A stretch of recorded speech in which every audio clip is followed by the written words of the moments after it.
Well, hey there, Internet people, and welcome back to Green Wing Gaming, or welcome if you're new. If you are new to this channel, this here is a Friday upload, and Fridays on this channel, we like to play tabletop games, so admittedly, not so much lately. If you are someone who's been on this channel a little bit longer, you may have noticed that I've been away for a minute. I haven't uploaded in a little over a month.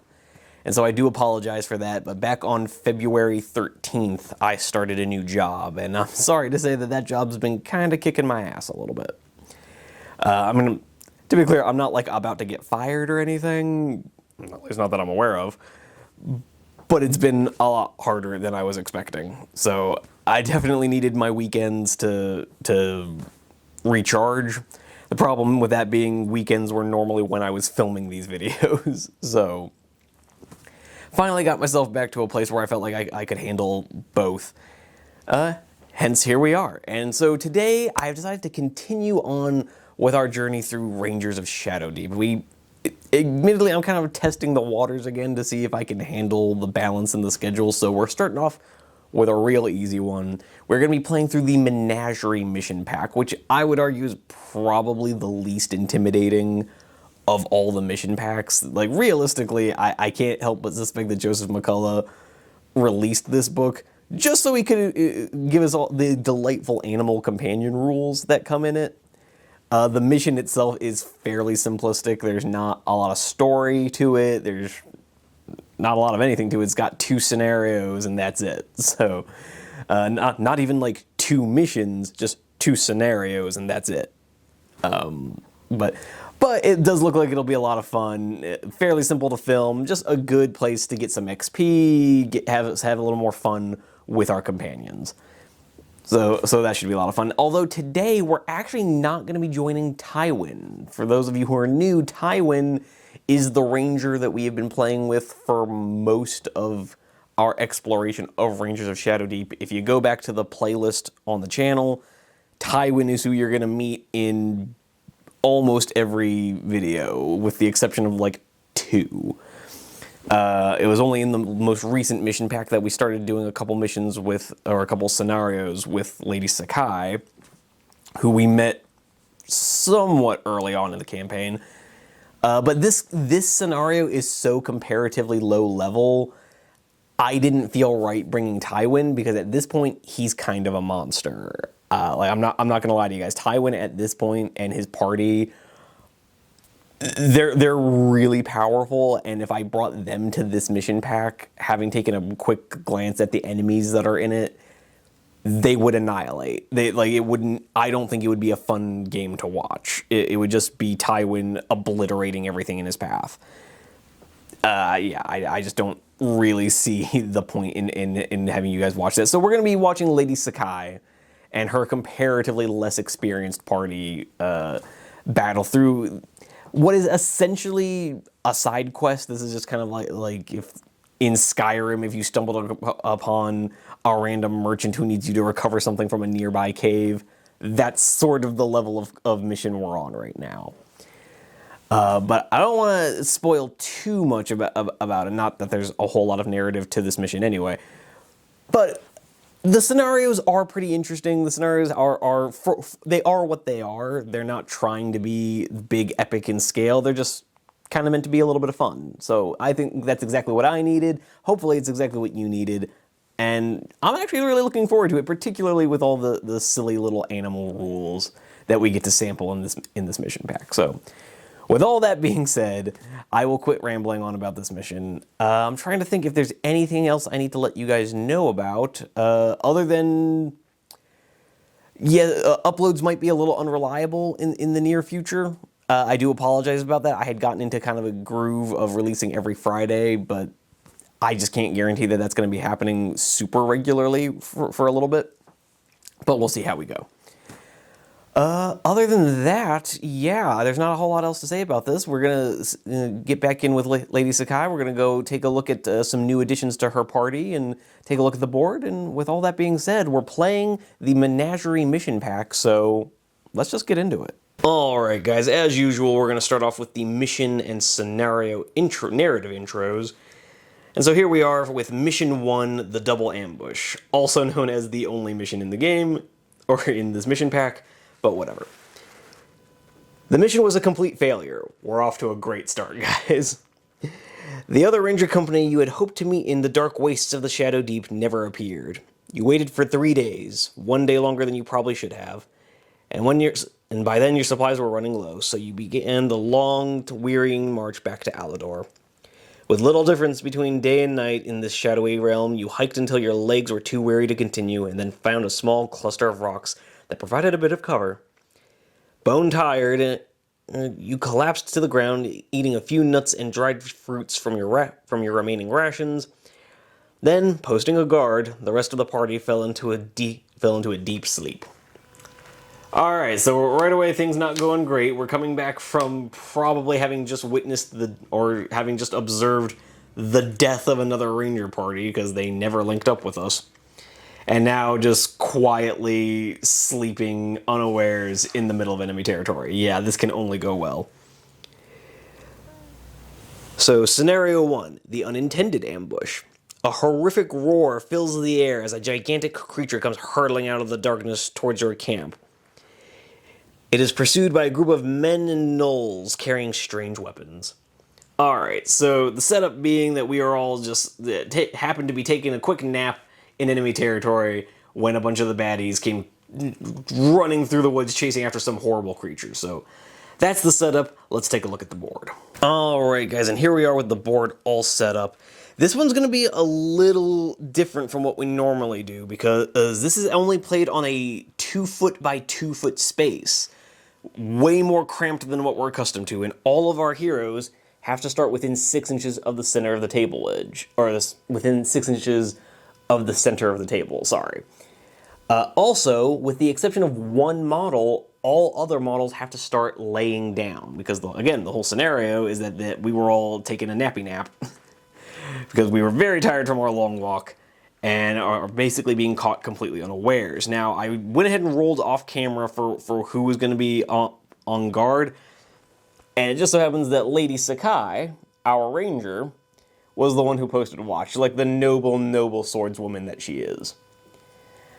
Everyone else, on the other hand, is right proper zonked out, including, just real quick here, introduce ourselves to our new recruit, who is actually using the recruit stat line, because it turned out that after Ghoststone, Lady Sakai had 15 recruitment points going spare, so I got her a recruit for 10 points, and then over here we got our bounty hunter crossbow woman over here who found herself a stray cat, who will now be accompanying us on our adventures. I haven't named the cat just yet because I'm waiting for the cat to survive a scenario before I get too attached. But the recruit's name is Jamie the Slayer. So he will be our new recruit. If I'm being honest, he's here for a good time, but probably not for a long time. The recruit stat line isn't exactly overwhelming. He's got a hand weapon, shield, light armor, and +1 to his fight. So I don't necessarily expect much out of him. But yes, so we have our heroes all sleeping around their campfire. Gorbin kind of over here up against a hill, sleeping with his pet badger. And then over here, coming up through the woods, we have a warden and a pair of temple guardian archers. And over here we have a bear being pursued by a pair of gnoll beast handlers. Now, where this scenario starts to get a little treacherous is not necessarily from the enemies that we're fighting, although, to be fair, the bear actually does have a somewhat impressive stat line. He's a +4 to his fight. He's got armor 14, looking at it, armor 12, but 14 wounds. So he's got a big, meaty stat line to chew through, backed up by a pair of gnoll handlers. The warden, also a +4 fight. With a pair of archers. It's not the most overwhelming odds we've ever had, but it's not great, particularly when you consider that all of our party are currently zonked out. Now, the scenario has specific rules for that. Now, only one member of our party, Lady Sakai, gets to start off with a full activation. Everybody else has to make a will, I believe it's a will roll, target number 12. If they fail, they remain sleeping. They remain unconscious, unaware of what's going on. Now, from the second turn onwards, they can add the turn number to that will roll. So, like, if it's turn 2, they get a +2. If it's turn 3, they get a +3. So it's potentially possible, if I roll bad enough, some of these guys might just sleep out the whole thing. However, the rules do specifically say, if an enemy ends within base contact of a character who's asleep, that character is immediately woken up and placed standing up, but they suffer a -2 to their fight for the rest of that turn, because they just got ambushed in the middle of their sleep. Makes sense, right? So yeah, that I'm really hoping that the dice are on my side, waking these guys up. But we'll just have to see how that goes. But other than that, I'm trying to remember if there's any other special rules I'm forgetting here. Oh yeah, we also need to make a will roll to see if they're suffering from hunger and thirst. So let's go ahead and get started with that. Let me find my D20s. We're going to start with Lady Sakai, just to see how she's doing. Now, she has a will of +4, so she just needs a 6 or better. And she rolls a 9, so she's just fine. Gorbin, I believe, has a will of like 1 or 2, and he rolls a natural 20, so he's fine. What about Briar the Badger? Rolls an 11. I believe Briar has a will of... Oh, and this is just a 10 for this hunger and thirst. So yeah, so Briar's doing just fine. Let's see if Ingrid is doing okay. She rolls a 17. She's doing just fine. What about Jamie the Slayer, our new recruit? He rolls exactly a 10. He's doing just fine. What about Olaf, Ingrid's father? He rolls a natural 1. He's very hungry. He is very hungry and thirsty. He's not doing all right. Our cat companion, who I refuse to name because I'm not getting attached, rolls a natural 20. Again, feeling just fine. And Becca, the bounty hunter, rolls a 19. Wow, that was an impressive series of rolls. I'm a little worried we just doomed ourselves, getting all the good rolls out the way right now on the hunger and thirst. But whatever, we'll have to worry about that later. But with that, we only have one companion who's dealing with hunger and thirst. Everybody else is doing just fine. The provisions have been holding out. But with all that being said, that has gotten us to through all of the setup. Take another quick sweep of the board. Just for reference, these dice that I've left on the table, that's not just an accident. That's my marking off the 2 foot by 2 foot radius of the table, because I actually don't have a mat small enough to mark that. So here we are, doing the best I can. And it felt a little weird to try and put... I have like walls I could put up. That feels a little weird considering they're supposed to be in the middle of the woods. So anyways, here we are. But with all that being said, we've got through our setup, and I will see you guys at the start of the first turn. Alright, here we are going into the first turn. And one thing I should have mentioned is that Olaf here, the price of failing his hunger and thirst roll is that he has taken 2 damage before the scenario has even begun.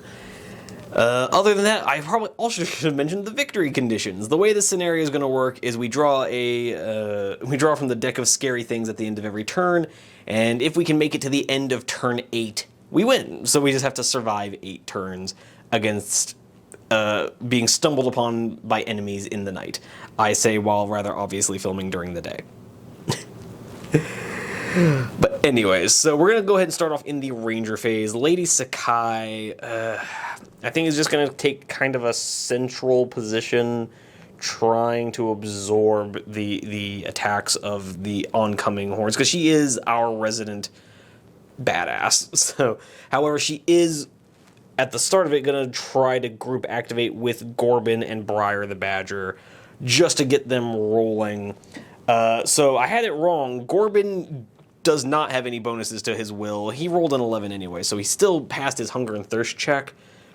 But now he just needs to crank a natural 12 to to get up. So let's see if he can do just that. No, he rolls an 8. So he'll be staying down this turn. Briar the Badger, on the other hand, for some reason, has a will of +4. I have no idea why. But so he only needs an 8. And of course he rolls an 18, naturally. So Briar the Badger will be getting up and has a single activation. The guy who I probably didn't want to have up, but oh well. So Lady Sakai is then just going to move forward, trying to draw the attention of the baddies coming in. So she is faithfully fulfilling her role as the night watchwoman. And Briar the Badger is going to take his 1 activation on the turn he gets up, because when you get up, you only get 1 activation. And he's just going to move right next to Lady Sakai to try and watch her back. But that brings us to the end of the Ranger phase already. And so we are going to start moving in our enemies. So this Warden character is not close enough. Just apropos of nothing, just want to show off this Warden model just for a little bit. Painted him up specifically for this scenario because I saw the term Warden. Thought, okay, I should get a model that actually looks kind of like a jailer. So he is going to double move. His second move will get him into the contact with Lady Sakai. And yeah, other than that, the bear is going to move up next. Just barely not getting, just barely not getting in. I'm sorry, I apologize, I will see myself out. But, so the bear also coming in on Lady Sakai. Things looking a little bleak, with the null handlers right behind. So, as I said, things maybe not looking great for our merry band. With literally the 2 most intimidating stat lines in the game, or in the scenario, bearing down on our heroes right away. And with all that, it gets better. We have a pair of Temple Guardian archers about to shoot at our party. So the closest character is Ingrid, who is laying down, which is going to be giving them a +1 to their shoot. So she has a fight of +1. The archers have a shoot of +1, but they're getting an additional +1 because she's laying down. So Ingrid is going to be taking a pair of arrows right now. So her first arrow attack, can she survive? Green for good guys? No! She immediately takes a 19 to hit, which becomes a 21. She takes 10 damages and down to 2 wounds. Awesome. So Ingrid starts off down to 2 wounds. And let's see what happens with the next roll. Okay, so she just barely survives with a 15. So she's alive, but barely. She's on 2 wounds. We're off to kind of a rough start. And then these archers, for their second actions, are just going to move up a bit. They're probably not even going to move their full move because they're archers. And actually, you know what? I don't think the archers actually would get up, so they're just going to stay here. The one thing I am going to give Ingrid is, we're going to go ahead and say that because she's been shot, she's awake. She's up. I have a hard time imagining that she got shot with an arrow and didn't wake up from that. So she's going to be up in her turn. She is only going to get 1 action because that's how that works in this scenario. The turn you get up, you only get one action. But with that being said, we've already made it through the creature phase. We are now into the companion phase. So let's see if anybody's waking up. What about our recruit with his +0 will? Can he wake up? No, he takes an 11. Apparently, the sounds of his companion next to him screaming in pain didn't quite wake him. What about Olaf? Can he redeem himself for not drinking enough food? No, he rolls a 9, so he's asleep. What about our cat? Rolls a 16, so the cat is awake. The cat is awake and is immediately going to start running towards this clue marker and away from the baddies because I don't want the kitty getting hurt. She's just going to go investigate the clue marker. What about Becca? Can she wake up? No, she rolls a 7. So our animal companions are the only ones paying any attention in all of this. And the person who's been shot. So Ingrid, having awoken to the feeling of a enemy arrow slamming into her thigh, has rolled to her feet in pain and agony, has snatched up her crossbow, quickly assessing the situation, and is going to dial up a shot at this nearest enemy archer. So with her shoot of +3 against the archer actually has a fight of +0. So let's see what we can make happen. Okay, so she has rolled a 13 +3 becomes a 16. The Guardian has an armor of 11, so that becomes 5 damage, but with +2 damage, that's 7 from it being a crossbow. That's going to be 7 points of damage. The Guardian is down to 3 wounds.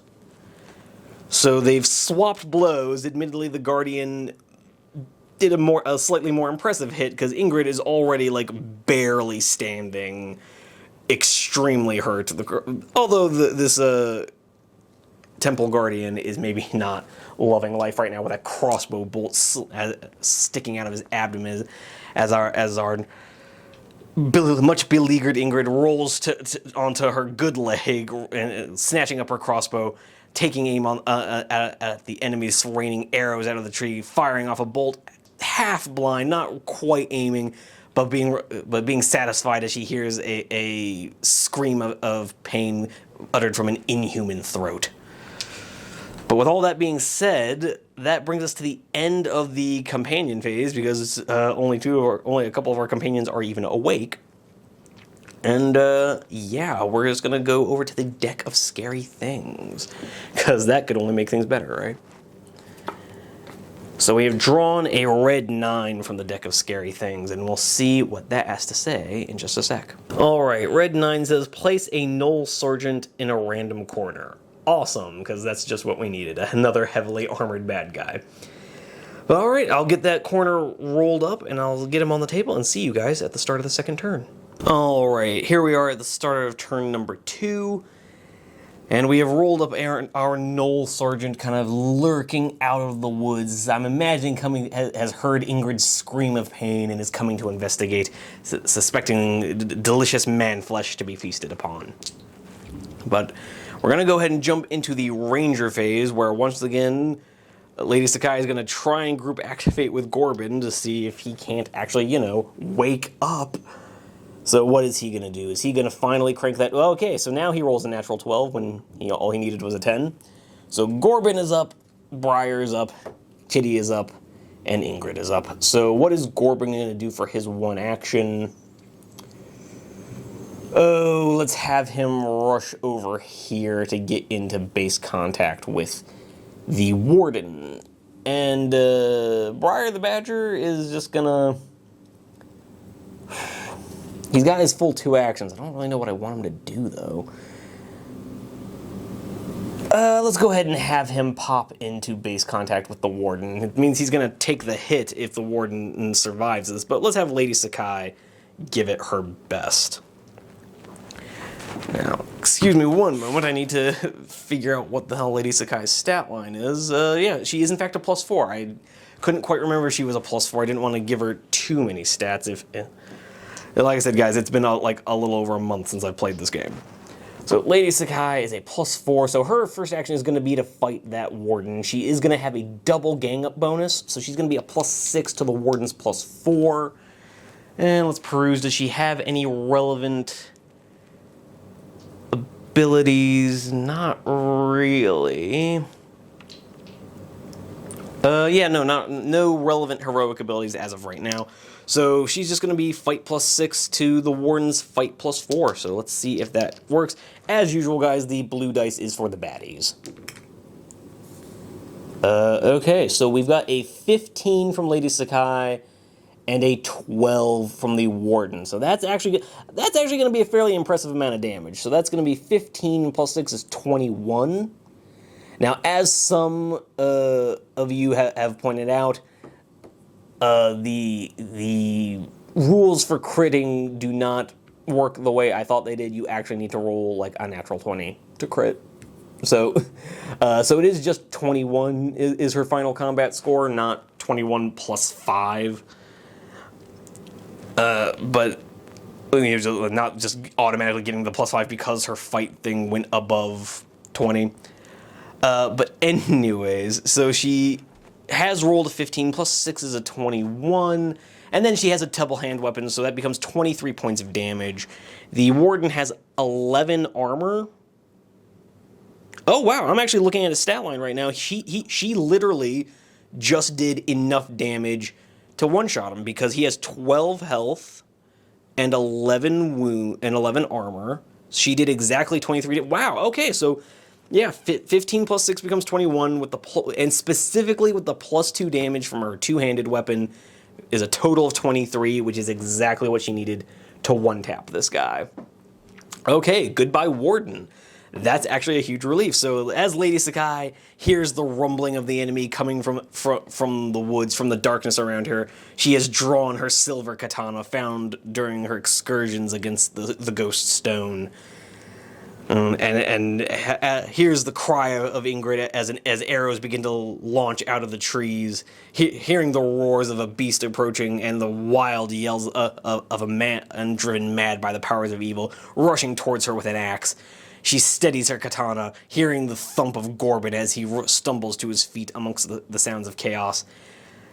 And as the enemy headsman approaches, looking to make her his latest victim, she simply deflects the axe to one side, stepping forward, bringing the blade of her katana down, and removing the headsman's head in an ironic twist of fate. But yes, so Lady Sakai's first action is one-tapping the Warden that was coming to presumably. Actually, I just realized the first time we encountered a Warden was when we recruited Gorbin. So I imagine Gorbin immediately assumed the Warden was coming to try and take him back to the cells and said, "I ain't going back." So he rushes forward looking to help, and is quite satisfied to see the Warden's head removed from his shoulders. But with that being said, I think Lady Sakai's second action is just going to be... Well, she can't make another attack action. Not much point in trying to run away from the bear. Yeah, I think she's just going to stand there and stare menacingly at the bear, trying to pull a Crocodile Dundee and stare down the bear. I don't like her odds. But anyways, now into the creature phase, the bear gets into combat with her. Takes literally 2 steps forward. So literally she just barely manages to deflect the axe of the incoming Warden, remove his head, and kind of turns to her left just in time to see the bear emerging from the darkness, rushing straight towards her. It's going to be dice even because she no longer has her double gang up bonus. So it's going to be fight +4 against fight +4. Let's see if a katana can take on a bear. Sadly, no. So the bear has rolled a 15 to Lady Sakai's 7. Yeah, she rolled a 7, so that's not great. No. So 15 plus 4 is 19. Oof. The bear has the strong rule, so he gets a +2 to his damage. So that's going to be 21 points of damage, minus her 11. So that's going to be 10 points of damage. She's down to 8 wounds.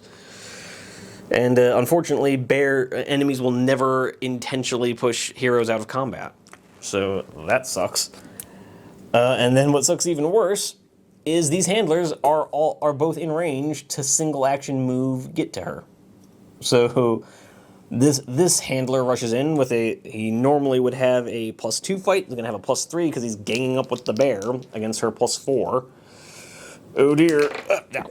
Sorry, dice rolled off the table. So, okay, it's not so bad. The handler has rolled a 3. And Lady Sakai has rolled 13. Oh, nope, sorry, 13. So she's got +4 so she definitely won, and with a +4 to that, that's a total of 17, 19 points of damage. So the handler falls back with 2 wounds remaining. Okay, so narratively, this bear has come rushing out of the woods as Lady Sakai has removed the Warden's head. She tries to angle her sword to intercept the bear, but a swipe of his claws has slashed her back with a gaping wound across her abdomen.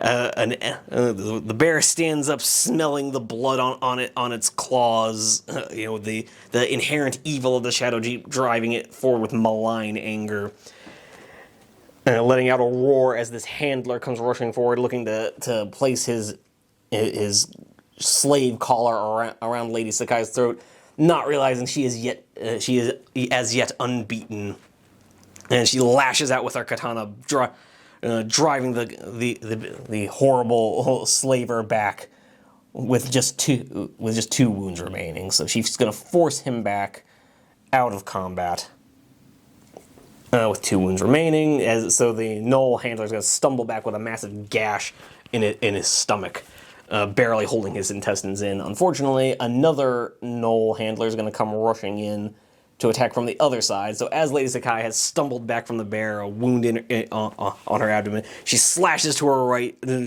nearly gutting the first handler, and thrusts her sword back to her left again, trying to fend off another one. So again, it's going to be another +3 to +4 against the handler.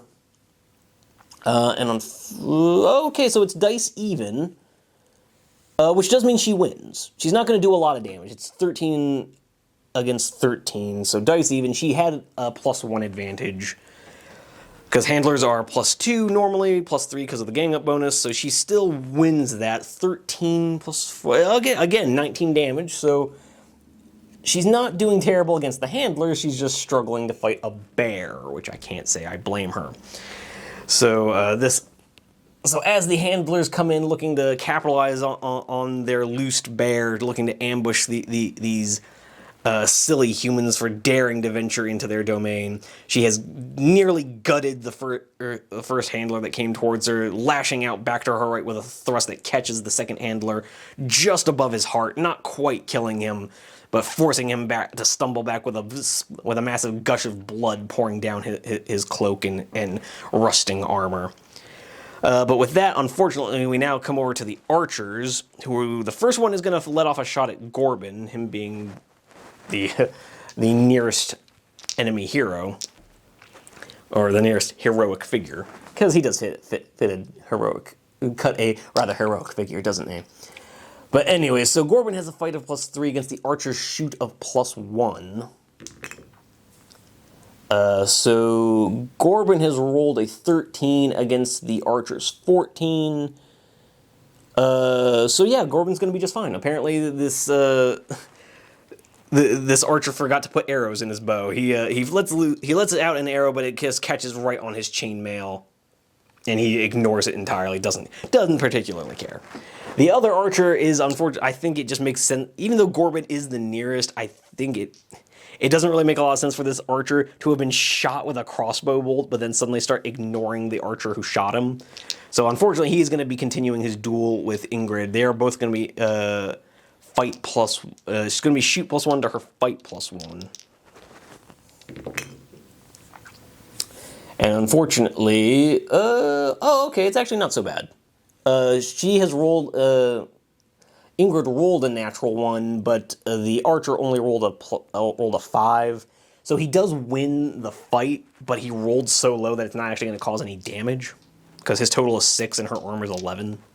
So she's fine. So I don't want to say fine, because she does still have a massive, like, jagged arrow sticking out of her thigh, but this second arrow that hit her just like clipped her on the chainmail, and so she's at least not dead. So there's that. But going into the companion phase, we're just going to have Kitty over here, or continue over to the clue marker, see what that is. And in the meantime, let's see if we can't get the rest of these bumbling morons to wake up. So let's start off with Jamie the Slayer. No, he rolls a 2, even with a +2, he's still asleep. He literally, there's a roaring bear like 10 feet from him. Guys getting their heads chopped off, gnolls screaming in agony as Lady Sakai is hacking them apart with her katana. Ingrid letting out a war cry, and Jamie, our recruit, he's too tuckered out. What about Becca? Can she crank the 10 she needs? No, she also rolls a 2. Where were these rolls a second ago, guys? The blue dice suddenly doesn't want to perform for me. Let's try the green dice. Does Olaf wake up? Does he crank us a 10? No, he rolls a 4. Awesome. So all of these guys are still asleep. Fantastic. Ingrid is just going to use an action to reload her crossbow and dial up another shot at the wounded archer. So she's got a shoot of +3 against a fight of +0. And she cranks a natural 20. Of course, she cranks a natural 20. Kind of what we needed right now. So the archer goes down as Ingrid feels another arrow slam into her armor. She hurriedly places another bolt into her crossbow, leveling it. Only as she starts to aim does she notice with some relief that the second arrow didn't penetrate her armor, and she doesn't feel any additional blood leaking out. And she looses the shot, kind of at her mind barely focusing on the task, relying more on instinct than any actual thought, and seeing a form kind of crumple out of the darkness, just barely falling into the light of the campfire, confirming that she has in fact felled her target.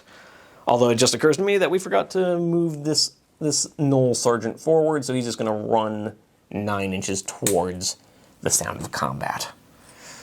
He's something we're going to have to deal with probably next turn. But with all of that being said, we have 3 companions still just like dead set on missing all the fun. But we need to find out what our clue marker is. So let's roll up a d20 real quick. We have rolled a 15 on the clue marker table. And we'll see what that is in just a second, but let's also go ahead and draw from our deck of scary things. Alright, we have a red 5. So we have a 15 and a red 5. Let's go find out what that means. Alright, so apparently our kitty companion has stumbled upon the robes and masks of 2 temple guardians. These may be useful in the next scenario. Alright, so we have found ourselves some disguises. Good kitty. Our cat heard the enemy coming, immediately ran away, and has somehow stumbled upon disguises for the party. Fair enough. But as for red 5, no event. Okay, fair enough. That's kind of exactly what we needed. So the game seems to be taking it a little easy on us as we're getting a little roughed up here. But with all that being said, we've got all that settled, and I will see you guys at the start of the next turn. Alright, going into turn 3, things... I don't want to say things are looking grim, but things are looking a little grim. So we're going to have Lady Sakai, we're going to jump right into the Ranger phase, and Lady Sakai is going to group activate once more with Gorbin and Briar. Apparently the only ones in this party who actually bothered to wake up. So Briar is just going to move into base contact with this wounded handler. So as the handler is stumbling back, dropping his slave collar to clutch at the innards pouring out of him. He sees an angry badger come leaping towards him, and Gorbin stomping forward, saying, "Crush!" So as Gorbin is also going to activate, stepping forward, and then Lady Sakai now has to take her first action, because when group activating, everyone has to activate before any second actions are taken. So Lady Sakai is going to be on her own against the bear again. Just fight +4 against fight +4. Come on, dice. Okay, it's not so bad. It's a 6 for the bear against an 8 for Lady Sakai. So she does win that fight. However, 8 +4 is only a 12, which is the bear's armor, but she does have +2 damage from her katana, so she's going to do 2 wounds. And I am going to go ahead and pop one of her heroic abilities. She does have a heroic ability called Powerful Blow, which says that after you've rolled the dice, if your attack has done any damage, you can immediately cause 3 additional damage. So she's going to cause 4 damage to this thing. Cause a total of 5 damage to this bear, who is going to go down from 14 wounds to 9 wounds. Let's see if I can't find a D10 around here somewhere. Here we are. So the bear is down to 9 wounds. I'm not going to bother forcing it back, because he'll just, for his first action, he'll just step back into combat with her anyway. Although, actually, no, I think I will force the bear back. Please don't read too much into that phrasing. So the bear is going to get forced back an inch. And then we're going to go on to our second actions, where we're going to have Gorbin try to handle the handler. Because Gorbin, being a former prisoner of the Shadowdeep, no doubt recognizes the slave collars of these handlers and is not in any mood to tolerate their nonsense. So he is going to be stepping forward with his massive mace, screaming, "No!" and slamming down his mace. He's normally a fight +3, so he's now going to be a fight +4, thanks to Briar leaping forward and kind of clawing at the Gnoll's face against the handlers +2. So let's see if Gorbin can have his revenge. He can. So he rolls a 7 to the handler's 2. So he gets a total of +4 to this, which is going to be an 11. The handler has an armor of 11, but Gorbin also has the strong rule, so he gets +2 damage to this, which is exactly enough to kill our handler on 2 wounds. So Lady Sakai kind of loosened the jar, and Gorbin went over and popped his lid off. So Gorbin stomps forward over the corpse of the warden he probably recognized from the cells, and just with a single swoop of his mace, bashes the wounded Gnoll's head clean off its shoulders. And so with that, we have come to the end of the ranger phase. Now going into the creature phase, the bear is going to come charging back into Lady Sakai.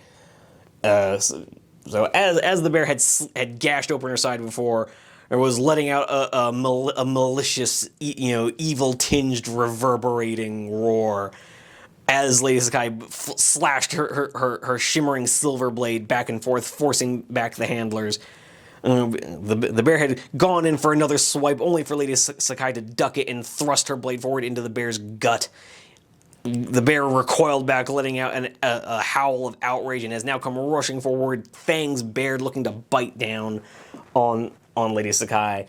Briar, the badger, seeing his faithful ogre friend bashing away the gnoll, leaps to Lady Sakai's defense.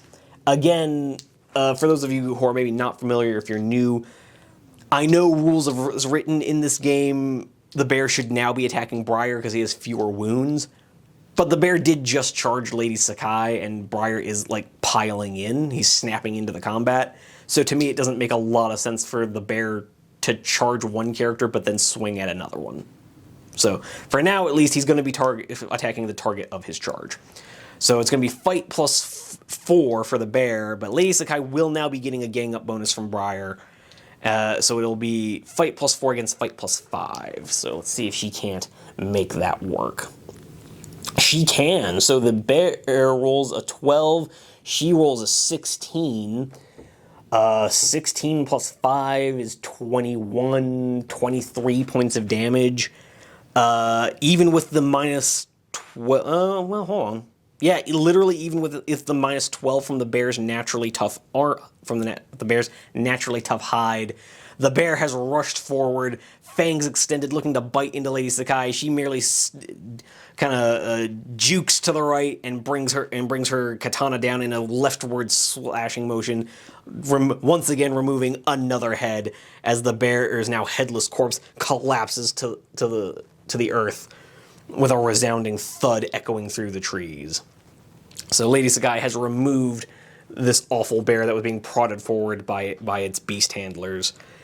And the last of the handlers rushes forward, blood still gushing from his wound, unsure if he can handle all this, but certain that if he tries to run, Lady Sakai will simply cut him down. And Briar, seeing that Lady Sakai has just decapitated a bear, will once again repeat his trick of rushing forward, trying to nibble at the heels of this handler, seeing the outstretched collar headed for her neck as she has removed the bear's head.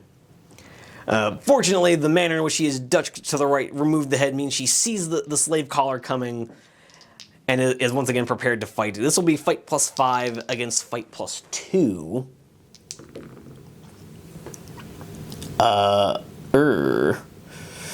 So Lady Sakai has lost to the natural 20 of the handler. However, the book does specifically say that bad guys can never benefit from critical hits. And I'm going to go ahead and pop Lady Sakai's parry ability. Because, yeah, I don't particularly feel like seeing my ranger go down right now. because with a +5, she would get a 21, but the Null's score is a 22 with his +2. So Lady Sakai is going to go ahead and pop her parry ability, giving her an additional +10, but she can't cause any damage with it. So the Null reaches out with the Null reaches towards her with the collar. Lady Sakai tries to raise her sword in a chopping motion, but the wound in her side makes itself known as she feels a flash of agony run through her, and she just barely manages to get her blade up in time to deflect the collar away from her.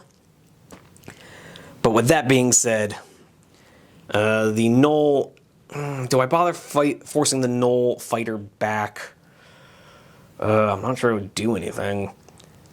Yeah, actually, know what? There is a sergeant coming in. So yeah, she is going to get her katana up just in time to intercept the slave collar and with all of her strength, force the Null handler back. And real quick, we're going to handle this uninjured archer firing off another shot at Gorbin, who at this point is like not even paying attention. He was so overcome with rage at his former captors, didn't even notice the first arrow hit him. So it's going to be another shoot +1 against Gorbin's fight +3. Gorbin rolls a 17, but takes a... actually, hold on. Gorbin is standing behind a tree. He has cover, so he gets an additional +1. So his total fight is a 21 against 21. So he takes no damage. Ranged attacks do not cause damage on ties. So, yeah. So Gorbin will not be taking any damage from that shot. Another shot has this. We'll say that this shot has dinged off his helmet, as the archer just barely did manage to sort his arrow through the branches of the tree, but dinged it right off Gorbin's helmet. So all he's really done is rung Gorbin's bell a little bit. Definitely making himself known, but Gorbin is fundamentally uninjured. He's merely stumbling back, grabbing his head, screaming, "Oh, why?" and just trying to figure out what the hell just happened to him. But with that being said, we've got our archer done, handler done, everybody else dead. Now it's just time for the sergeant, who is not within range to actually be able to attack, so he is going to have to double move.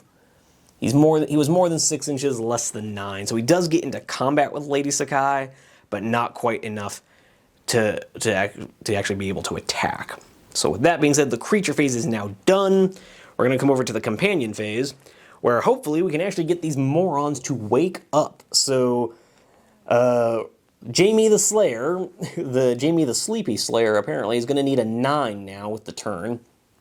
And of course, now he rolls a 15, naturally. So up he gets, and he's just going to go ahead and take his one action to run 6 inches towards the enemy. He finally starts to perk himself up, looking at Ingrid hurriedly reloading her crossbow as blood is streaming out of her injured thigh. He's like, "Oh, what's happening?" And she just looks at him, "Seriously?" And as the flicker of the campfire reveals the glint of another archer's bow, he rushes to his feet, still at least having the sense to have slept in his armor, drawing his sword and rushing towards the sign of the enemy. Sorry about that, guys. Had to get very angry at someone daring to call my landline in 2024.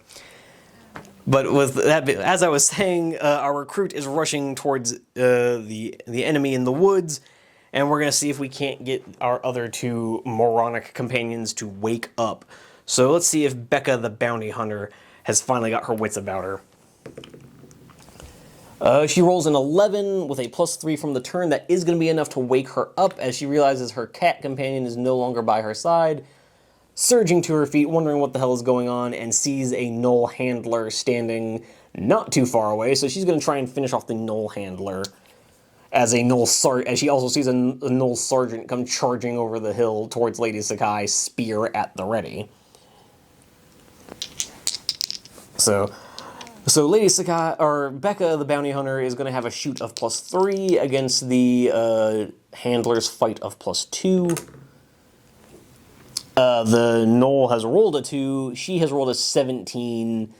That's a total of 22 damage, more than enough to finish this handler's existence. So as Lady Sakai got her katana up just in time to intercept the blow, to intercept the slave collar, forces the knoll back, and as it lets out a roar of mixtures of anger and pain and pure malice, the knoll turns to see its fellow knoll sergeant, a leader of his people coming charging out, is bolstered by the presence of this companion just in time for Becca to place a crossbow bolt square between his eyes. The knoll handler drops to the floor without any ceremony. And I don't know if you guys can hear that, but for some ungodly reason, there is a helicopter flying over my house right now. Because apparently the entire world has decided to be as loud as possible while I'm filming. But anyways, that is Becca the Bounty Hunter done. Let's see if we can't get Olaf into the fight. So he needs a total of a 9. And he rolls a natural 1. Olaf ain't having it. Olaf is not going to be a part of this. At this point, I think he actually is awake. He's just really grumpy and saying, no, I can't be bothered. You guys have got this. Don't bug me. But with that being said, Ingrid is once again just shouting for her dad, for fuck's sake, Dad, get up! To which he says, no, I'm fine. I'm hungry. I gave you guys my dinner. I'm not fighting. Deal with it. So she spends her action finishing slapping home a third crossbow bolt and readying it towards the archer, trying to pluck shots at Gorbin. And let's see if she can't dial that up. So it's going to be shoot +3 against fight +0. No. Well, actually, hold on. With the fight +0, no, it's a tie. Unfortunately, ties do not cause any damage. So she has rolled exactly enough to do nothing with her crossbow. Oh well. But the last move is just going to be for our kitty companion to come rushing back over towards Becca.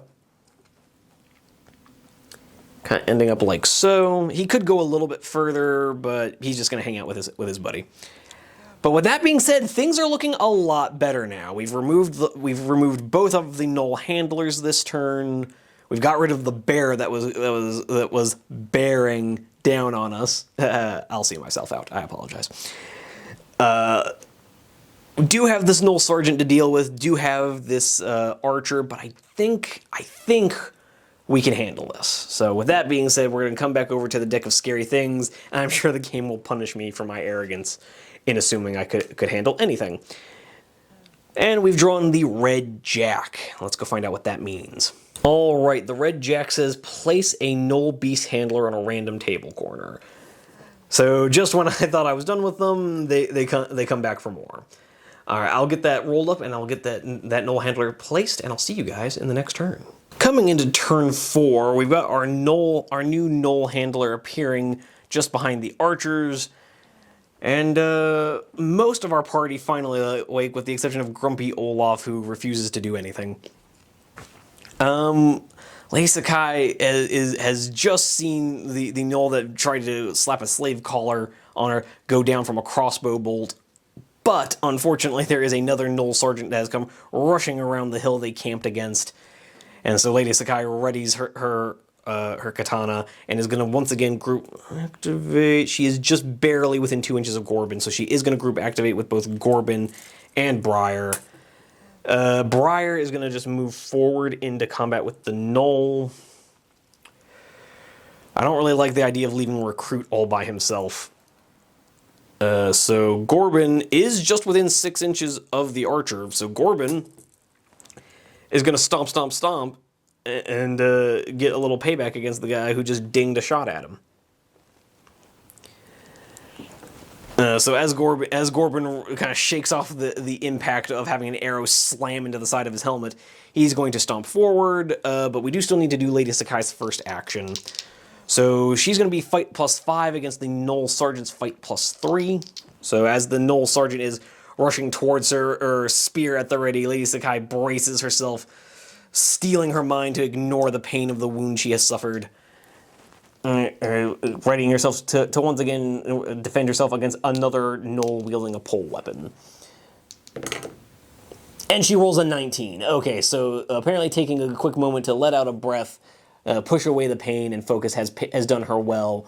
A 19 plus the 5 she gets from Briar being there, is going to be a 24 with another +2 damage, is 26 points of damage, more than enough to drop a Gnoll Sergeant in a single blow.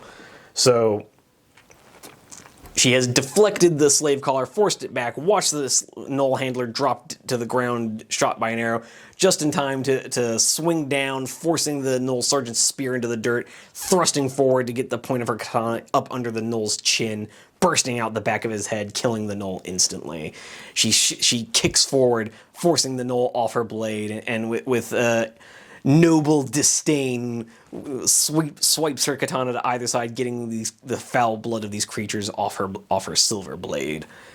But with that, her second action, because we're going to go ahead and get Briar and her done. We're going to just have Lady Sakai back up a bit, try to get a little more central with her companions, and Briar is just going to kind of keep up with her.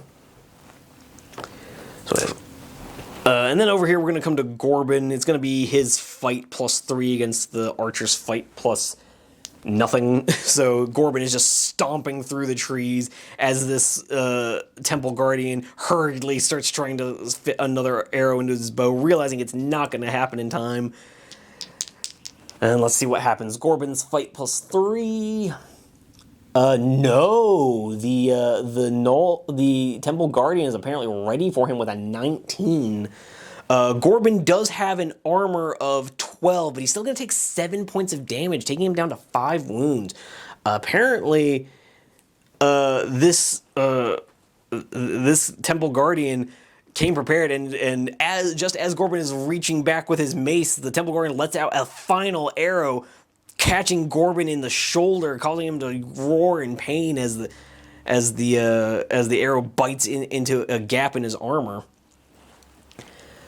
And that being said, that's the Ranger phase done. So it's now the creature phase. So the Temple Guardian is going to press the attack, drawing its short blade, looking to finish off poor Gorbin. Can he fend it off? Yes, he can. The Temple Guardian. Apparently, the Temple Guardian got a little arrogant. The Temple Guardian was like, "Oh yeah, man, I got this. I'm good. Everything's fine. I've just wounded him with an arrow. I'm gonna finish this guy, no problem." Pulled out his rusty dagger, looking to finish it, and has rolled a natural 1. Gorbin rolled a 12 with a +3 is a 15, +2 damage is 17. It's gonna come out to, after the armor, it's gonna be 6 points of damage. The Temple Guardian is going to be down to 4 wounds. So as Gorbin reels back, an arrow protruding from his shoulder, he punches forward. He sees the dagger coming for him and punches forward with his bladed gauntlet, catching the Temple Guardian in the gut and forcing it to hobble back, letting out a screech of its insectoid kind. But with that being said, we are going to force the Temple Guardian back. We're going to move on to the other Gnoll Handler, who's going to rush forward, looking to... Well, actually, the Temple Guardian would have a second action, would just come back in. The Gnoll Handler would then come in and have a fight +3 against Gorbin's fight +3, so that's not great.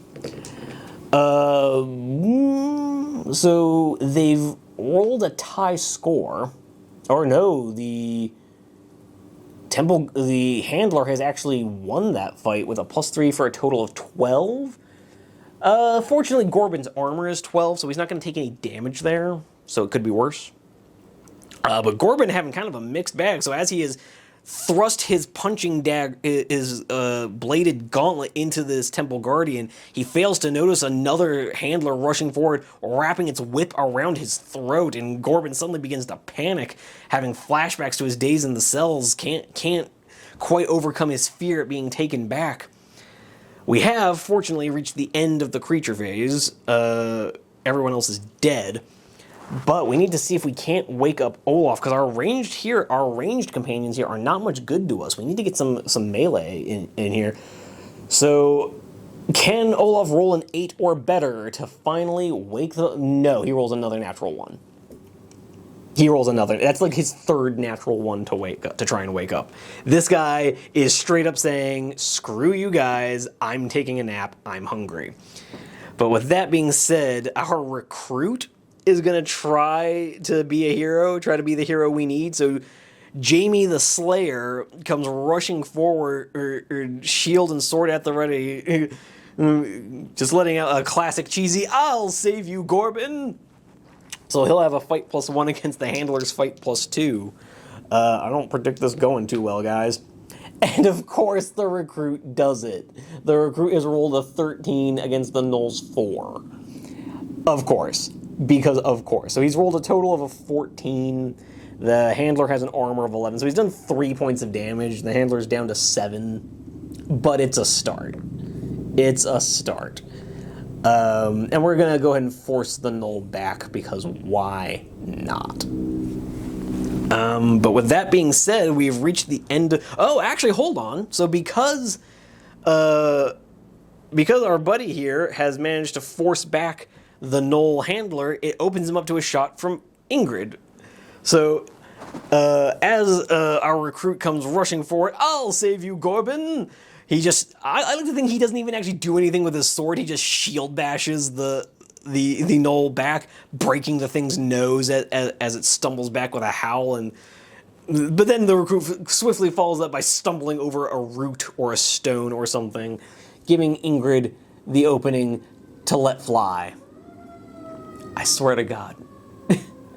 I don't know if you guys picked up on that on the microphone, but a fire truck just drove by because, again, apparently all of the emergency services in my area have decided to activate today. Haven't heard a siren in months. Now they're everywhere. But anyway, so Ingrid is going to have her she's going to reload her crossbow yet again, dialing up a shot against the Null handler. Let's see if she can't do this. Shoot +3 against fight +2. And she cranks a 16 against a 14. So 16 +3 is 19, with an additional +2 for being a crossbow. It's 21 points of damage. So yeah, once again, a Null handler, wow, for the second time in this scenario, a Null handler gets forced back, lets out a roar of indignation and pure hate aimed at these impudent humans, just in time to catch a crossbow bolt to the face, as the ingenuity of humanity says, "No, you." But with that being said, we don't really have a great shot for Becca. I don't really like the idea of because for those of you not familiar, if you fire a shot into a melee, you have to randomize who it hits, because it's meant to symbolize that you can't really predict how the combatants are going to turn. So you could think you have a shot at the enemy, and then the combatants suddenly twist or turn away, that you end up hitting your friend. So Becca will not be firing a shot at the lumbering Gorbin. And her cat is just going to stay where she is, and Olaf is stubbornly refusing to wake up. So at the end of turn 4, we draw from the deck of scary things, and we have drawn the red 10. And let's go find out what that means. Alright, red 10 says place a Null Sergeant in a random corner. Are you kidding me? Alright, let's get this over with. I will roll that up, and I'll see you guys at the start of the next turn. Going into turn 5, we have our newly arrived Null Sergeant, who has apparently heard the commotion, has heard the braying and shouting of his companions, the war cries of our heroes, and has decided to come take a look, because he sent off his fellow sergeant thinking, oh yeah, he'll go handle whatever it is. We're sergeants. We're kind of a big deal in the Shadowdeep. And then just hears shouts of Nulls dying. So apparently he's realized, oh, something may have not gone according to plan. So we're going to go into the Ranger phase. We're just going to have Lady Sakai activate with Briar. Briar just kind of moving up like so. Lady Sakai will move over here. And what the hell, we'll have Becca double move over here. Just start getting a shot ready. She's not going to have a shot this turn because, again, she double moved. But maybe next turn she'll be able to get something dialed in on that Null Sergeant. That being said, we're already into the creature phase, so the wounded Temple Guardian is once again going to try to get the better of Gorbin. As the two of them are struggling, the whip around Gorbin's throat has suddenly gone lax as the Null handler wielding it drops dead from a fatal case of bolt poisoning. And so Gorbin is now going to cast Yeetus Deletus and attempt to crush this creature in single combat. But not so much, because Gorbin has only rolled a 3. The Temple Guardian has rolled a 5. The Guardian does win the fight, but not by enough to actually do any damage. So that, well, hold on, it doesn't quite bring us to the end of the creature phase, because the Gnoll actually needs to move. So the Gnoll Sergeant sees Becca moving around in the woods, spots her red cloak shimmering in the firelight, and comes rushing forwards, a guttural howl on his lips, seeking to demonstrate the prowess of his people as the corpses of his people lay all around him. But with that being said, we are now into the companion phase, where we're gonna see if Recruit can't follow up on his success, and says, "Come on, Gorbin, we can do it!" Rushes forward in to fight the Temple Guardian. Is gonna have a fight of +2 with the gang up from Gorbin. Let's see, can he do it? He can! Oh my god. Why? Why is this happening, Gorbin? What's wrong, buddy? You were the greatest once. So Recruit has rolled a 19. Well, the +2 becomes a 21 against the Temple Guardian's 6. So as this Temple Guardian is partially impaled on Gorbin's bladed gauntlet, has slashed out, punching Gorbin in the helmet as Recruit comes rushing forward, sword at the ready, ramming his blade in the creature's back, causing it to let out one last gasping shriek as it collapses on Recruit's blade.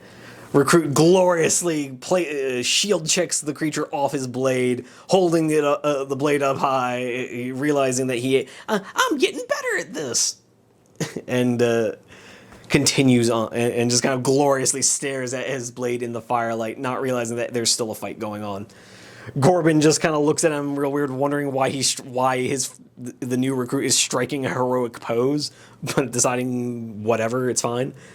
Gorbin is then going to spend his activation, making a double move to rejoin Lady Sakai and kind of give everybody else a get a load of this guy look.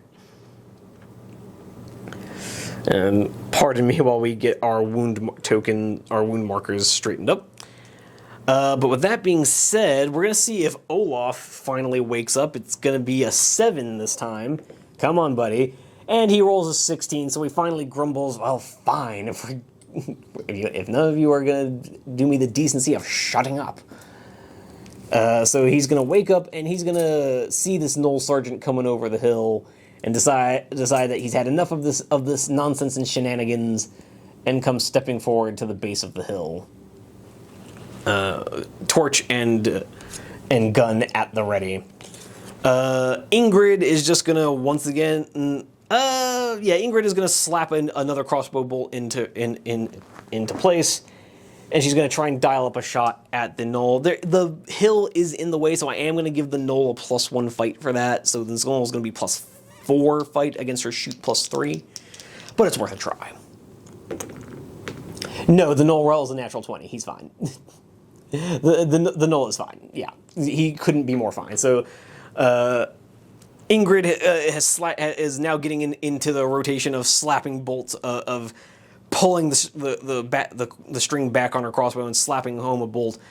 She's got herself into a nice groove, but as she turns to try and address the shouting of enemies coming from the other direction, the arrow in her leg lets itself be known, and she kind of not quite collapses, but stumbles, falling to her uninjured knee. As the bolt in her crossbow fires off into the dirt of the hill ahead of her, leaving the Gnoll unfazed. But with that being said, we have reached the end of turn 5. We are now more than halfway through, and things are looking pretty solid. We've removed the main thrust of the enemy, and oddly enough, none of them actually made it to our camp. None of them actually made it forward into our camp. They were immediately resisted by a wall of Gorbin. So now we are going to go to the deck of scary things, where we have drawn the red ace. I feel like that can't be a good thing, but let's go find out. All right, I'm looking at red ace, and I'm afraid I can't bear it. Yeah, I know I apologized the first 2 times I did that. I'm not sorry anymore. I'm not sorry anymore, guys. I'm just going to keep doing it. So I have to place a bear in a random corner. I think the awful bear jokes are just my way of coping with this terrifying stat line headed my way. But anyways, I'll get that rolled up, and I'll see you guys in the next turn. Okay, guys, we're into turn 3, and just to prove that this game and my dice do in fact have a sense of humor, the bear is showing up in this corner. Recruit is totally about to die. Like, I don't really know how else to say this, guys. Recruit is 100% about to die to this bear. It was nice knowing you, buddy. So I like to think he is heroically gazing into the shimmering of his blade, feeling very satisfied with his role in killing 2 enemies, and does not notice the thundering of a bear running up behind him. But anyways, we're going to start off with, in the Ranger phase, we're going to have Lady Sakai group activating with Becca and Olaf. I think it's about time Olaf actually did something, so we're going to have him dial up a shot with his once per game pistol shot into the approaching gnoll.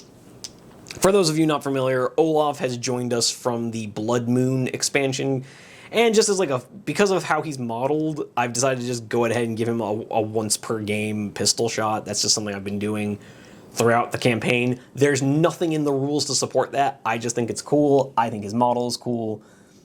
Yeah, deal with it. So yeah, he's going to let off his once per game pistol shot at the gnoll. He's going to be shoot +1 against fight +3. So I don't imagine this is going to do much. Yeah, and so he fires off the pistol. It slams into the dirt of the hill between him and the gnoll is fine. Becca, on the other hand, is now going to dial up a shot, and she's going to see if her crossbow can't do a little bit better, as she kind of has been stalking forward towards the tree line, looking to see if there's anything else coming to challenge her friends. She has now seen and heard the gnoll approaching, and turns to face her new quarry. So she levels her crossbow in a nice steady aim, her breath even, her pulse unbothered by the presence of the enemy. And she has rolled a 19. Or no, sorry, that's the gnoll. My bad. No, never mind. Apparently she can barely see at all. She has rolled a 6 to the gnoll's 19. This gnoll sergeant is... he came to play. He came to play, guys. I don't know what to tell you. But with that being said, our attempts at ranged combat have failed. Lady Sakai has now grown weary of this, and with her 7-inch movement is going to rush forward to deal with this foe herself. So again, she's had a fair amount of time to kind of focus her mind and ignore the pain of the wound the first bear caused. Has steadied her katana, leveled it at the enemy, and has rushed forward, pulling it back by her ear, ready to bring it chopping down on this foe. Let's see if her fight +4 is enough to defeat the gnoll's fight +3. Sort of. She has rolled a 6. The gnoll has rolled a 1. Neither of that is not going to cause any damage. So we're going to go ahead and have her pop her once per game heroic Hand of Fate reroll. And it gets even worse. She rolls a 4. So yeah, as she goes rushing forward to try and deal with this gnoll, apparently that hill is just the bane of this party's existence. She stumbles over a rock and just face plants in the dirt right in front of the gnoll. Rolling to her feet, she manages to shrug it off and roll to her feet, trying to play it off like that, like it was totally intentional. Just in time for the gnoll to swing back at her in the creature phase. These other heroes do technically get a second action. Becca is just going to reload her crossbow. Olaf is going to move his 6 inches forward, getting behind the gnoll. So as Lady Sakai stumbles, he rushes forward. He's watching Lady Sakai rush forward, thinking, oh, she's got this. She's got this. She's totally got this. Sees her trip over a rock. Oh, she doesn't got this. She doesn't got this. And comes rushing forward to help her, trying to intercept the gnoll. With that being said, it is now the creature phase. The gnoll sergeant is now going to be swinging at Olaf, who has 10 wounds. Or no, Lady Sakai only has 8 wounds, so he's actually going to be swinging at Lady Sakai. So she's going to be a fight +5 now with Olaf helping her gang up on this sergeant. So as she kind of rolls back to her feet, bringing the katana up, looking to parry the incoming attack of the Gnoll sergeant. She has rolled a 12. The Gnoll has rolled a 2. So she does win that fight. So yeah, she stumbles over the rock, smoothly transitions into a roll, brings up her katana, just in time to intercept the fall of the Gnoll's halberd, blocking it, just barely managed to keep the pain of her abdomen wound from overwhelming her. Forces the halberd to the side as she turns the parry into a counter riposte, with doing a total of 19 damage. Minus the sergeant's armor of 11, so she's going to do a total of 7 damage, leaving the sergeant on 5 wounds. And we're not going to bother trying to force him back because it wouldn't really do anything for us. But with that being said, we now have to deal with this bear, because we're still in the creature phase. The bear is going to rush forward. The recruit is going to turn around just in time to see the bear coming. The satisfied grin on his face being wiped away in an instant. So bear is going to be +4 against recruits +1. Yeah, okay, so the bear has rolled an 11. +4 is 15. 17 points of damage. Recruit has an armor of 12, so he takes 5 points of damage and is down to 5 wounds. So the bear has rushed forward. The recruit tries to put his sword between him and the bear. Not that it does much good as the bear's claws come rushing forward, swatting him aside. And so, rules being what they are, the bear will never force him back, but recruit is currently very much hurt. And unfortunately, our ranged companions can't do much to help. Because we don't particularly want to hit our own people. So Gorbin hears the cry of pain come out from the recruit, turns around from what he thought was just an amusing anecdote about a silly recruit, which is now suddenly not in any way funny because the recruit is super about to die. So Gorbin comes rushing back another 9 inches, making a double move, not quite making it to him, but hoping to try and make himself relevant in the next turn. With that being said, so I'm going to get this tree out of the way just because it's been making filming a little weird. So with what's left of our companions, we are just going to have our animal companions come rushing forward to try and... Well, hold on. I don't actually know that Briar has that much reach. Because Briar, if you all remember, got his leg crushed in the first scenario of Ghost Stone, so he only has a 7.5-inch move. Yeah, so he just barely has the movement to get around Lady Sakai and get himself into the fight. Meanwhile, our hitherto unnamed kitten is going to rush forward.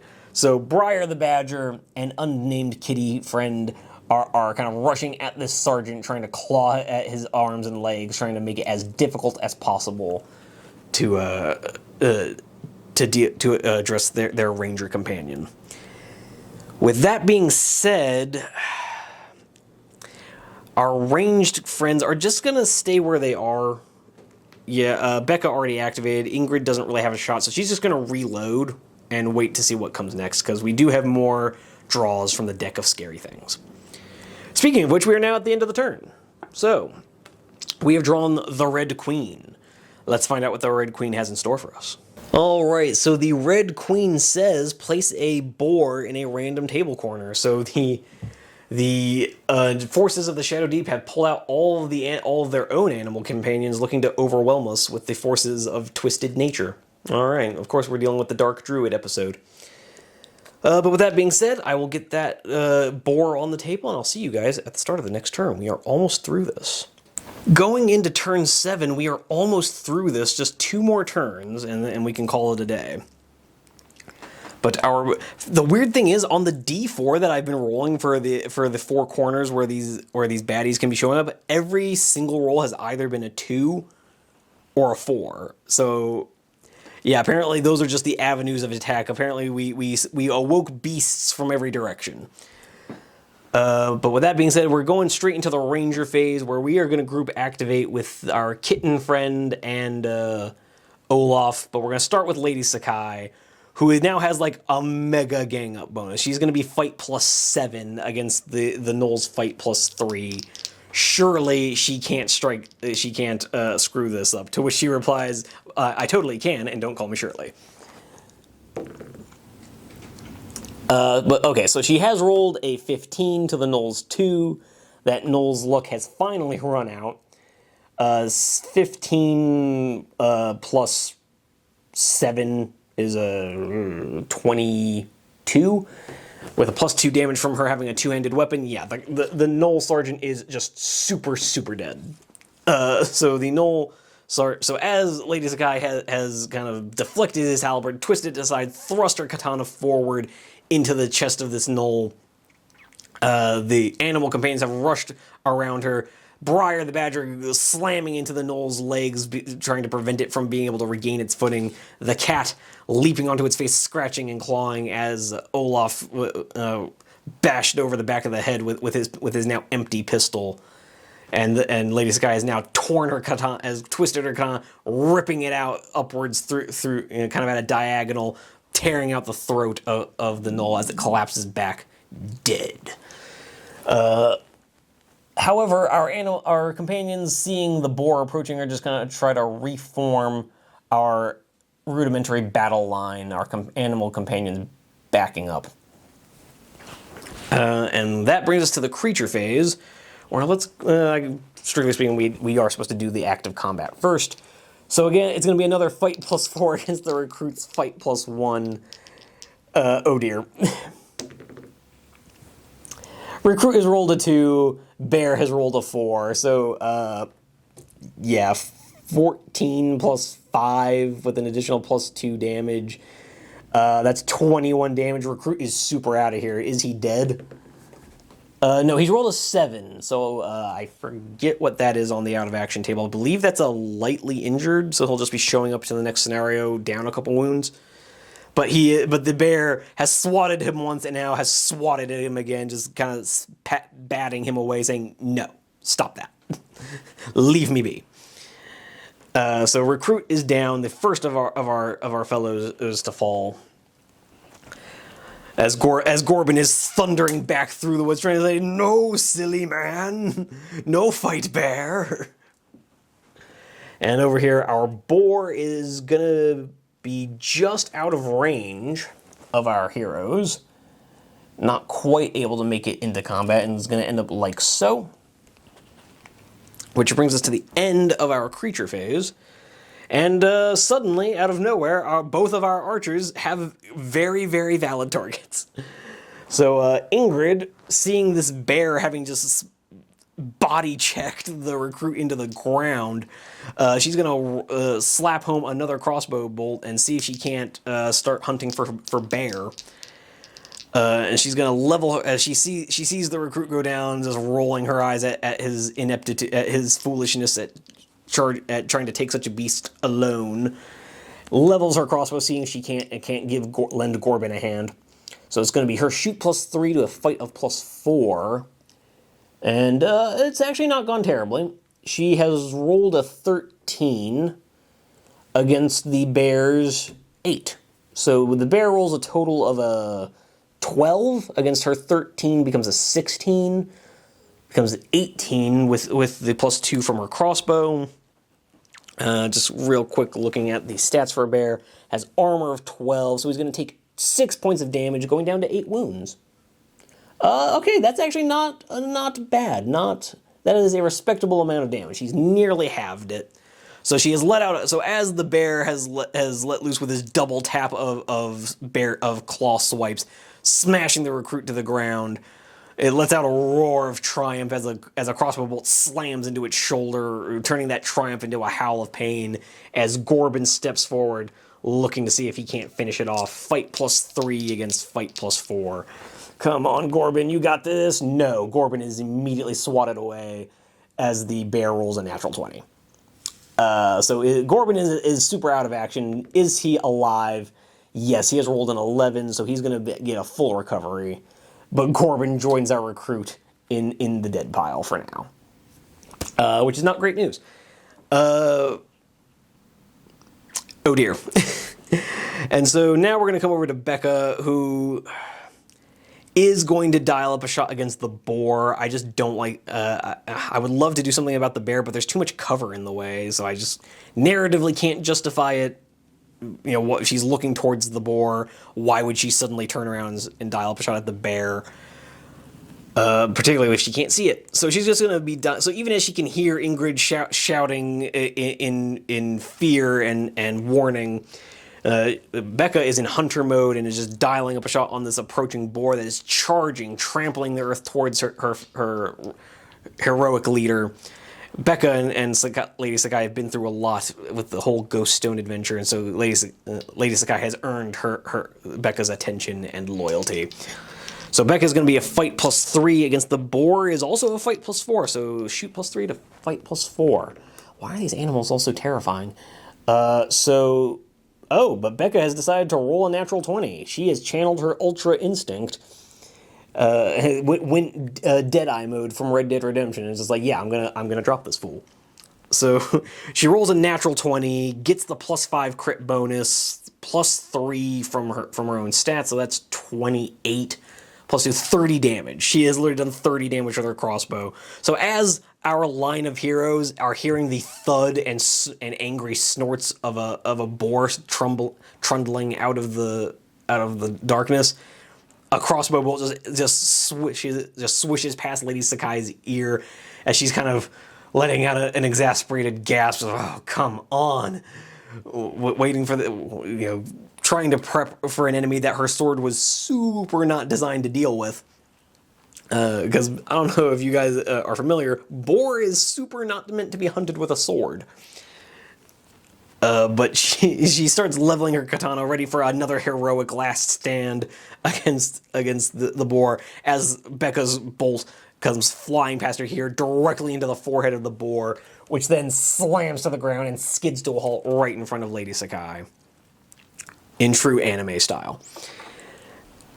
With that being said, our heroes are all done. We've reached the end of the companion phase. Yes, I believe we have. So that should be everything. I guess we'll have our kitty come rushing back over towards the bounty hunter, the only companion that hadn't activated yet. And it's time for the deck of scary things again. So what does it have for us? We have drawn a red 7. Let's find out what that has in store for us. Alright, yeah, this one isn't too bad. We're just going to be placing a Temple Guardian Archer in a random corner. Not much of a big deal there. So I'll get that set up and see you guys in the next turn. Alright, going into turn 8, potentially the last turn of the game. You'll notice I said potentially because I misread. I went back to make sure I had the game length right, and turns out I misunderstood slightly. After turn 8, the game only ends if there are no more enemy creatures on the tables. So our ability to end this scenario really depends on whether or not we can do any damage here. With that being said, I finally rolled an odd number. I rolled a 3, and our Temple Guardian Archer has shown up in this corner over here. And going into the Ranger phase, let's just get right into it. We're gonna group activate with Olaf and Briar. Olaf is not quite in range to get there to get to the archer in a single move, so he's gonna have to double move to get into base contact with our archer. Let's kind of turn him a little bit to give us a more cinematic shot, moving this tree a little bit. So Olaf rushing into base contact with the archer. Briar, I don't think is going to make it at all. Yeah, Briar just falls just short, not quite making it to him, to the archer. And in the meantime, Ingrid has let out her cry of warning, and as much as Lady Sakai was let out a breath of relief seeing the boar go down, now finally having a moment to hear Ingrid, she turns around, sees Gorbin and the recruit lying in the dirt, and she's going to activate her dash ability and just double move. So she's going to have a total of 15-inch movement, which is going to get her into base contact with the bear. So she literally activates her dash and just books it across there, seeing Gorbin and recruit laying in the dirt, and seeing our I keep calling him Recruit. His name is Jamie.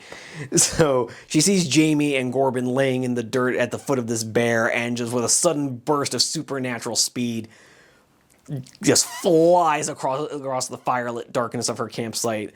A howl of denial on her lips as she comes to the aid of her friends. But with that, we are now in the creature phase, where let's go ahead and have the bear fight. So as Lady Sakai is rushing forward, howling her protest, trying, hoping beyond hope that she can stop the worst from happening, the bear sees her coming and bares its fangs and lunges at her. So it's going to be fight +4 on both sides. So the bear does win. He rolls a 5, but they've both rolled pretty terribly, so no one's going to take any damage. So Lady Sakai rushes forward. The bear lunges at her with his fanged maw, and Lady Sakai has just barely managed to kind of articulate her legs, sending her off to the side, just slightly avoiding the snapping teeth of the bear's mouth. Moving up over here, the Temple Guardian is going to fight Olaf. He's going to have a fight of +3 against the Temple Guardian's fight of nothing.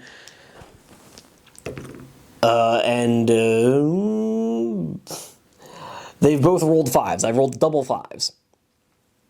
And that's not great.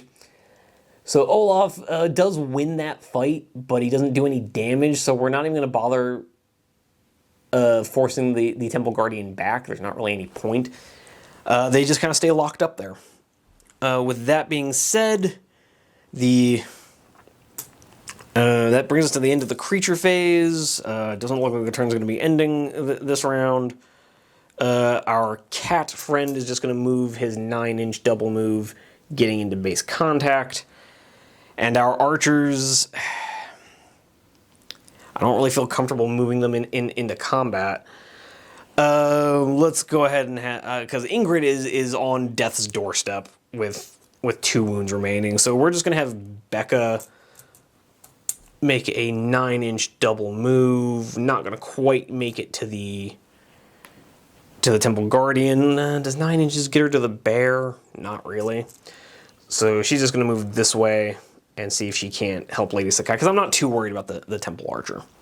But with that, we're at the end of turn 8. Let's see if things get worse for us with the deck of scary things. So we draw a red 8. Let's find out what that means. Okay, so it could be worse. It's Choking Ash Cloud. Every hero must make a will roll, target number 12, when activated, or be reduced to a single action. Could be worse. At least there's no new enemies showing up on the table. But with all that being said, we will go ahead and get into the next turn, and we'll just roll it up then. Okay, going into our first round of overtime, we need to make some will rolls. So Lady Sakai has a will of +4. She's just going to auto-pop her focus ability and auto-pass, so she can get 2 actions out of this. It's not necessarily super relevant, but how often do I get to use it? Do I get to use that ability? As for our cat friend, who's using the stats of a monkey, let's see, does that give him any willpower? Let's find out. Sorry, guys, having to check the Tome of Knowledge. Yes, the monkey stat line comes with a will of +4. So our kitty has a lot of will, a lot of heart. So he just needs to roll an 8. Rolls an 18, so the cat is fine. What about Becca with her will of 0?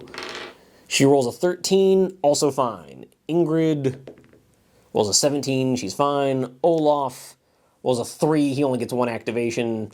What about Briar? Rolls 16, he's fine. So Olaf, being tired and thirsty and having forced to actually wake up, is not feeling. He's only going to get the 1 activation. But we are going to group activate in the Ranger phase with Lady Sakai, our kitten friend, and Becca the Bounty Hunter, who's going to rush in, try to help out.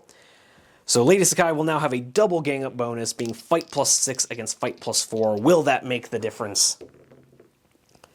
Apparently, because she has rolled a 16 against the bear's 3. So apparently just the presence of friends has calmed her slightly. So as Lady Sakai has dodged to the right out of the way of the bear's attack, her cat friend, and Becca the bounty hunter have rushed forward, slamming into the bear as Lady Sakai lands next to it and thrusts her blade into the side of the bear, driving it through its ribs and straight into its heart, killing the beast as it slumps to the ground with a blood-choked gargle.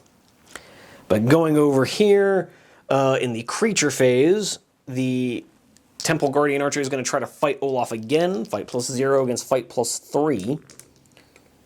Okay, so the Temple Guardian rolled a 16, but Olaf rolled a 15, becomes an 18.